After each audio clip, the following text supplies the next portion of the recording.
bem-vindo ao canal. É um prazer ter você com a gente. E agora, sem mais demora, vamos começar a história de hoje.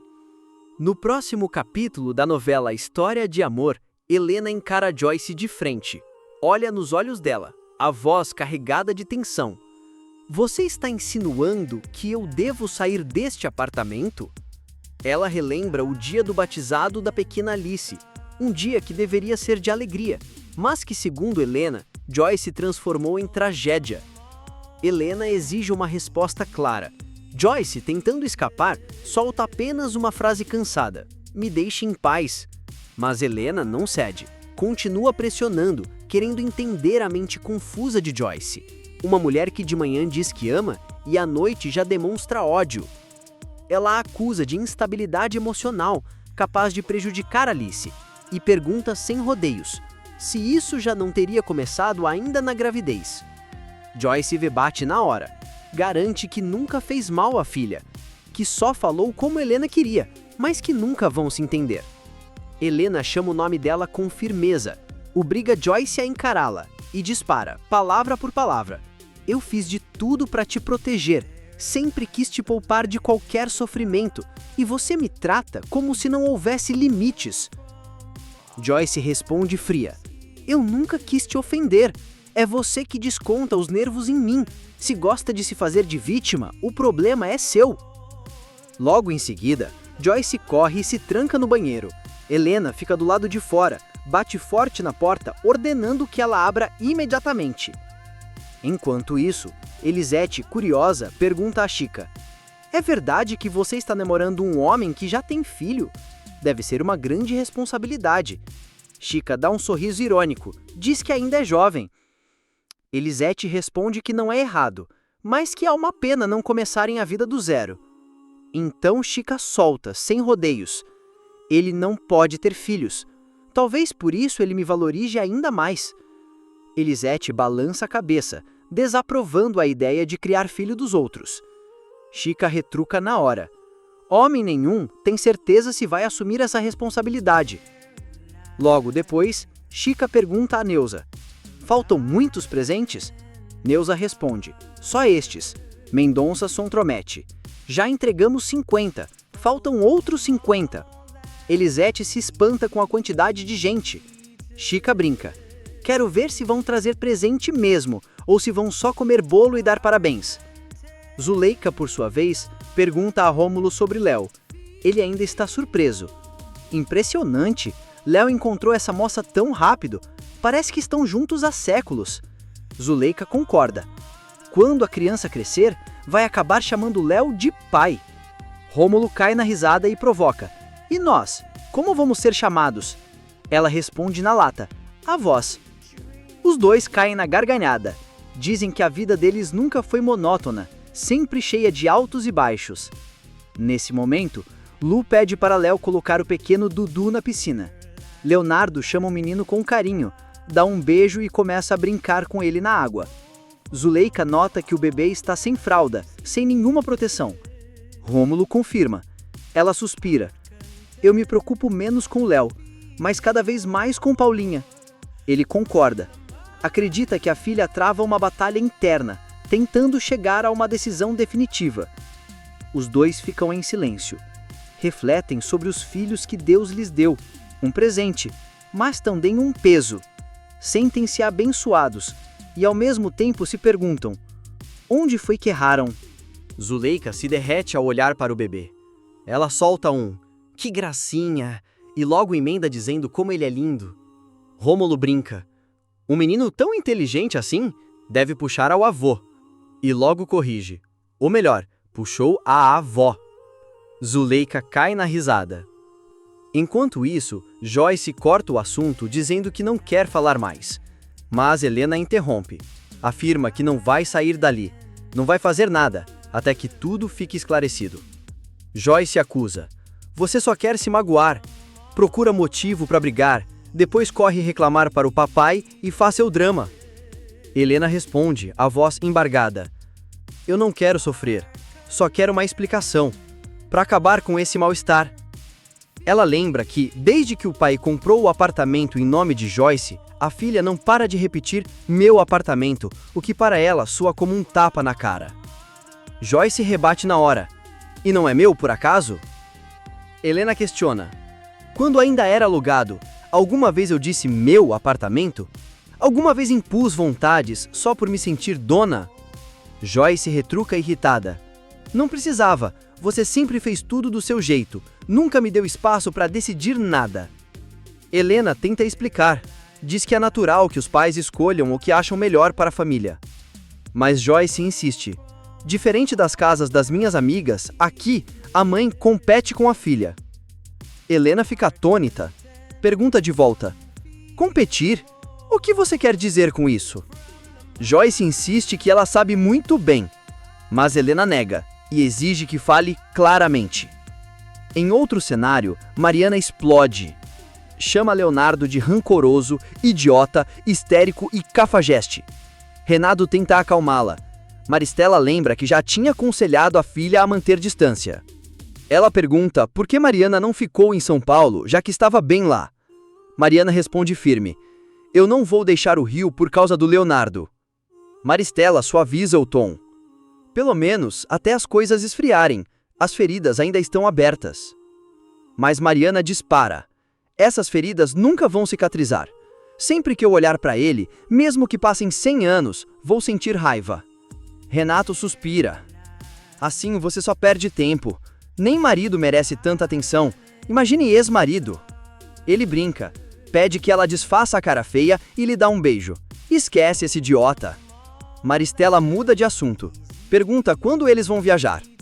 Renato responde que ainda espera o fax da próxima reunião para decidir. Mariana se anima, dizendo que a viagem vai ser maravilhosa. Mas Maristela logo quer saber quando voltam. Renato sorri, fugindo da resposta. Aí já é querer demais.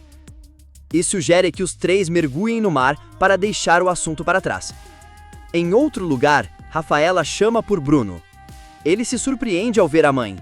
Conta que o batizado correu bem. Uma cerimônia bonita, seguida de um almoço simples. Ela pergunta se houve algum problema com Caio. Bruno garante que não. Quase não conversaram. Tudo correu normalmente. Rafaela explica que só queria saber como ele estava. Bruno diz que está ótimo. E, de repente, revela: vai antecipar sua viagem de estudos. Rafaela se ilumina de alegria. Diz que é uma ótima notícia.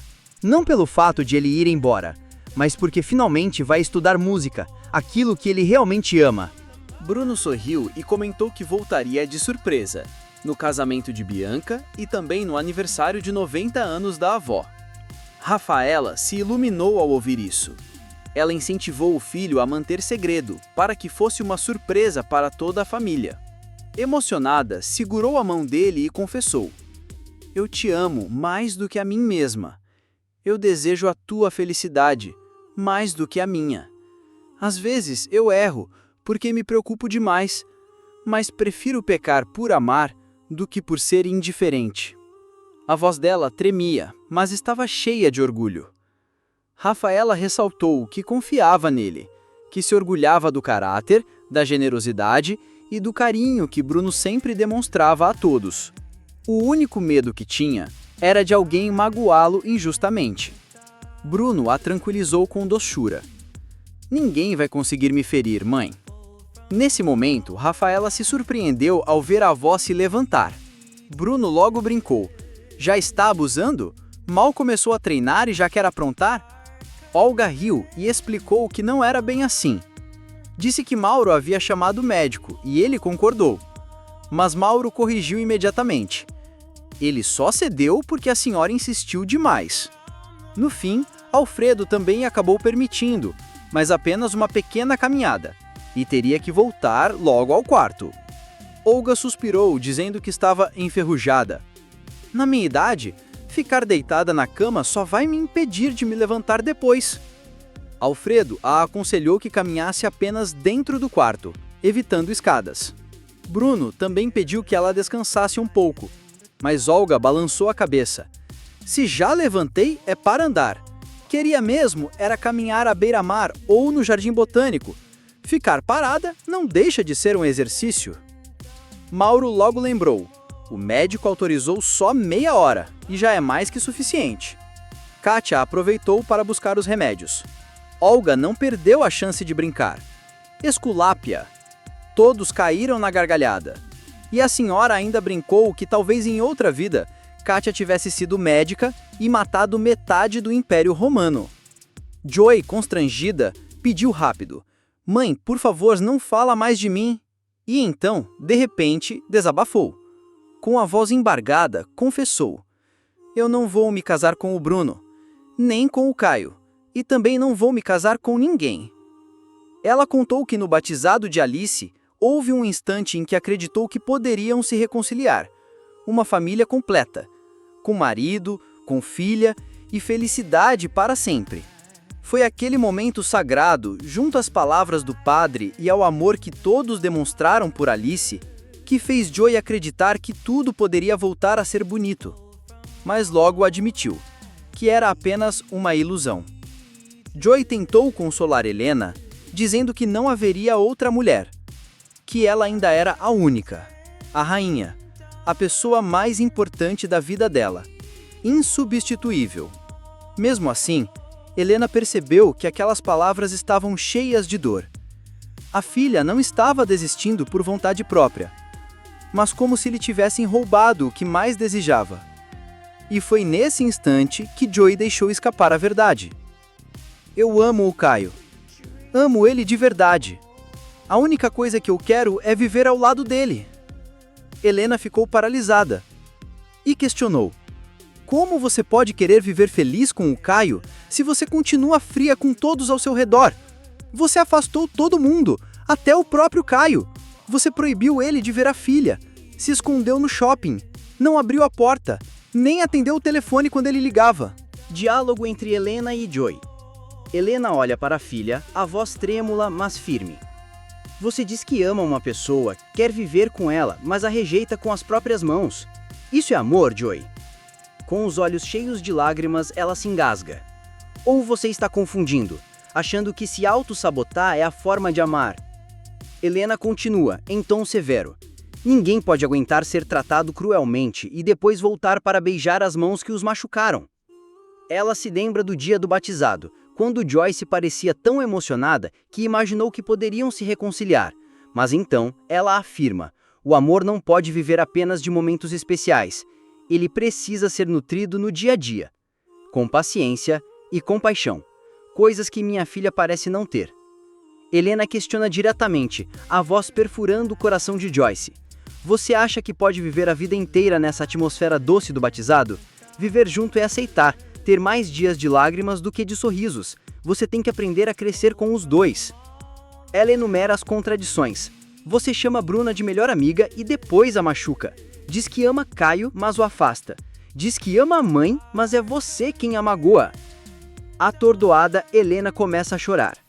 Que tipo de amor é esse? Um amor que só sabe fazer os outros sangrarem. Diálogo entre Zuleika e Lu. Em outro lugar, Zuleika liga para Elisete. Em vez disso, Luke atende. Ela se desculpa apressadamente explicando que Léo disse que ela poderia ir ajudar a limpar para o filho de Zuleika. Zuleika acena com a cabeça e sorri calorosamente. Luke elogia a casa e o escritório enquanto ajeita o pequeno Dudu. Ela conta que pediu para aquecer a mamadeira do bebê em banho-maria, porque o leite ainda estava frio. Curiosa, Zuleika pergunta, por que você não amamenta o bebê? Luke admite, envergonhada, que só conseguiu amamentar por 4 meses até o leite secar. Mas ela considera isso uma sorte, porque precisava estudar e trabalhar. Dudu agora está em uma creche.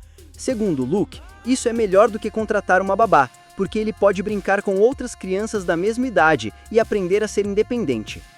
A conversa muda de rumo. Luke diz que está estudando psicologia. Zuleika compartilha que também já quis estudar isso, mas agora ela se interessa por grupos de viagem, que a ajudam a praticar liderança e expandir seus relacionamentos. A atmosfera se torna mais calorosa. Luke ri ao contar que quando era pequena sonhava em ser aeromoça, apenas porque achava a profissão romântica.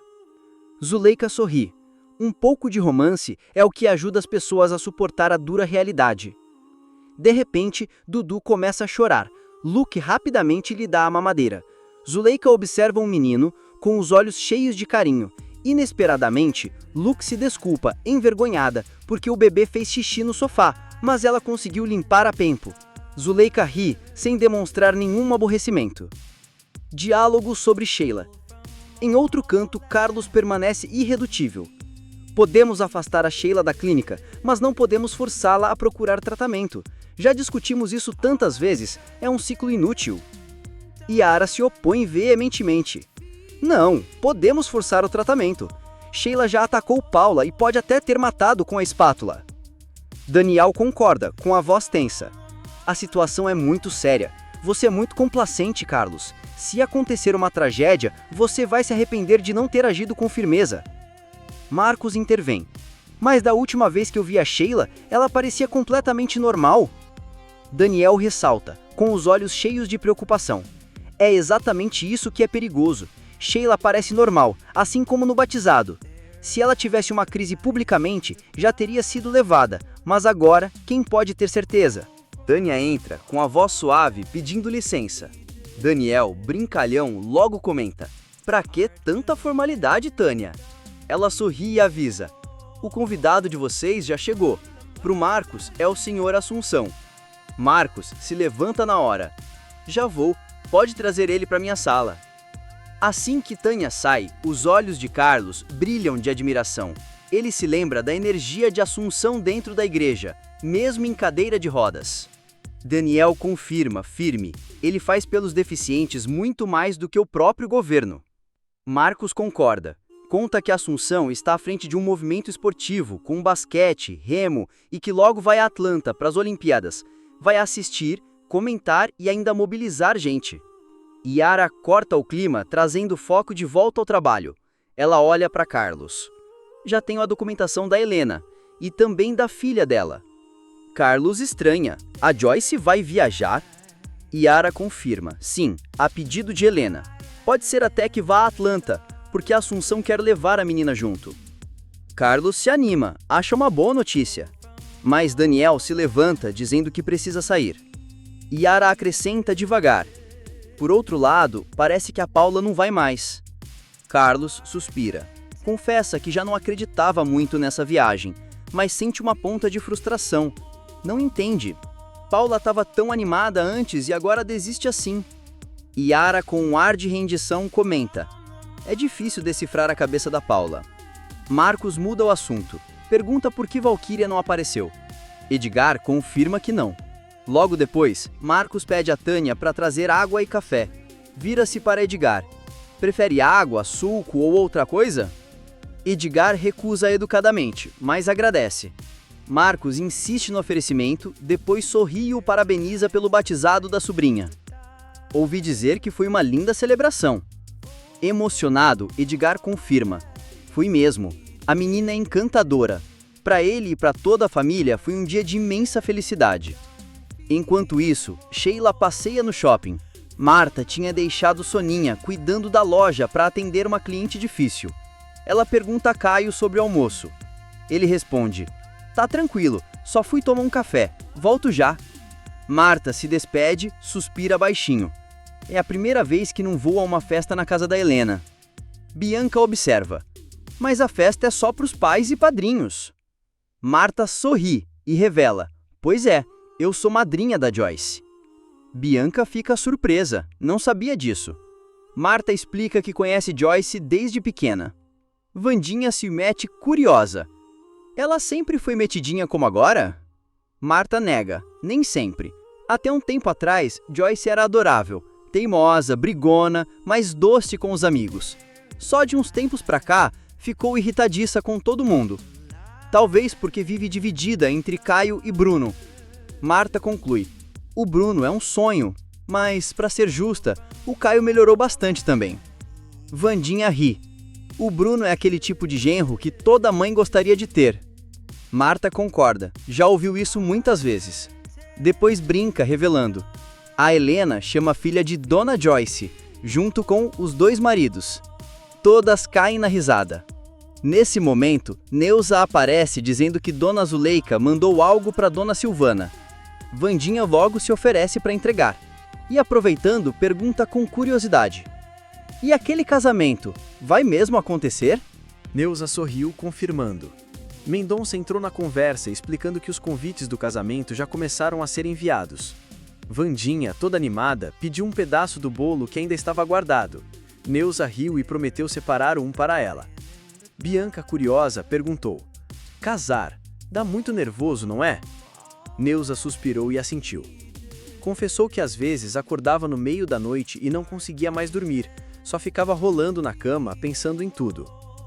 Vandia quis saber sobre a lua de mel. Neuza disse que ainda estavam planejando.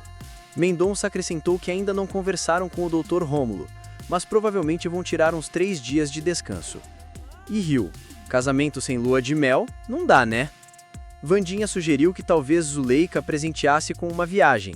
Neuza negou, lembrando que Zuleika já tinha cuidado do bolo e do vestido. Mendonça completou, contando que também pensava em fazer um churrasco para os padrinhos, os amigos, as pessoas mais próximas. Marta comentou admirada: a patroa é maravilhosa. Neuza concordou: no céu tem Deus e aqui na terra tem Dona Zuleika. Marta então perguntou por que fazia tanto tempo que Neuza não aparecia na loja. Neuza, meio sem jeito, explicou que as roupas que usava eram todas compradas por Zuleika. Ela mesma não tinha dinheiro para entrar lá. Marta desdenhou, dizendo que isso era bobagem. E a convidou com entusiasmo, prometendo mostrar as peças em promoção. Nesse momento, Zuleika se assustou ao ver Elisete aparecer de repente. Frangiu o senho e repreendeu. Ao menos podia fazer algum barulho, né? Tossir, qualquer coisa. Quase me matou de susto. Elisete abaixou a cabeça, pedindo desculpas. Ela só tinha vindo dar uma notícia. Paula voltou e disse que ligaria mais tarde. Zuleika agradeceu com um aceno. Enquanto isso, Paula estava de pé na praia. Imóvel, lembrava dos momentos quentes e cheios de carinho ao lado de Carlos. Em outro lugar, Marcos perguntou a Edgar se ele estava animado para o basquete e para a regata que se aproximavam. Edgar sorriu e disse que sim, tinha certeza de que tudo daria certo. Marcos contou que assistiu ao programa dele na noite anterior e ficou impressionado com o número de fãs. De repente, Marcos perguntou: e aí, o que você queria falar comigo? Edgar respirou fundo. A voz saiu trêmula. Confessou que ultimamente voltou a sentir desejo pela esposa. Um desejo intenso de abraçar, de beijar, de fazer amor. Não sabia como lidar com aquilo. Em poucas palavras, era uma paixão ardente e, ao mesmo tempo, um amor imenso. Enquanto isso, Helena trouxe um prato que acabara de preparar. Suspirou baixinho e sugeriu que fossem dar uma volta com Joyce e Alice. Helena sorriu elogiando a tarde. Linda, tranquila, um dia importante para as 3. Incentivou Joyce a se alegrar, lembrando que era raro estarem juntas com Alice. Seria uma chance do mundo vê-las unidas. Helena refletiu em silêncio. Às vezes, um dia passa e a gente nem percebe. Tem sol, tem nuvem, tem chuva, tem céu azul. Tudo é precioso, mas na correria da vida quase nunca damos atenção. Helena fecha suavemente os olhos e o verso do antigo professor volta a ecoar em sua memória. Jamais morrer, num dia assim, sob um sol assim.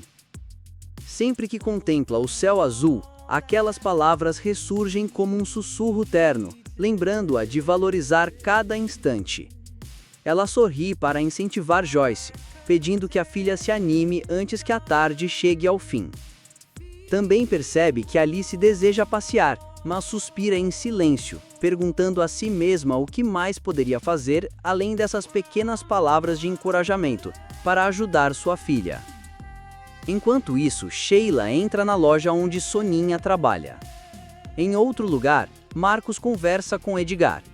Ele conta que insistiu para que o amigo fizesse terapia e agora começa a enxergar resultados claros. Marcos se alegra, dizendo que Edgar parece estar reencontrando sua própria vida sexual, algo que parecia perdido depois do acidente. Edgar concorda, mas em seu olhar ainda há confusão. Confessa que antes não conseguia mais encarar a esposa, tomado pelo medo de fracassar. Dentro dele, medo e desejo se entrelaçavam, sufocando a capacidade de amar como sempre amara. Relembra que no passado fora um homem cheio de vigor, impetuoso, cuidadoso com a saúde e disciplinado nos exercícios. Mas após o acidente, tudo desmoronou. A invalidez tomou conta de sua vida. Chegou até a pensar em se separar de Valquíria, pois lhe parecia injusto que uma mulher tão jovem, bela e desejável tivesse de permanecer com alguém que já não podia lhe dar o amor físico, algo sempre essencial na relação entre eles. Edgar escuta em silêncio, absorvendo a dor do amigo. Edgar prossegue, a voz levemente trêmula. Foi o medo do fracasso que bloqueou seus desejos, sua excitação e sua disposição para amar. Mas agora, dia após dia, ele sente de forma concreta que ainda pode amar sua esposa. Esse despertar o deixa ao mesmo tempo maravilhado, feliz e apreensivo. É como se precisasse abrir o coração para Valquíria, explicar tudo o que sente e aguardar a resposta dela. A dúvida, no entanto, não lhe dá descanso. Será que ela ainda o deseja? Será que seus olhos ainda brilharão por ele? Será que seu corpo ainda se deixará tocar pela mesma atração? Enquanto isso, em outra parte da cidade, Paula estaciona o carro em frente ao edifício onde Helena vive. Permanece dentro do veículo, as mãos firmes no volante, o olhar indeciso, sem saber se deve ou não entrar.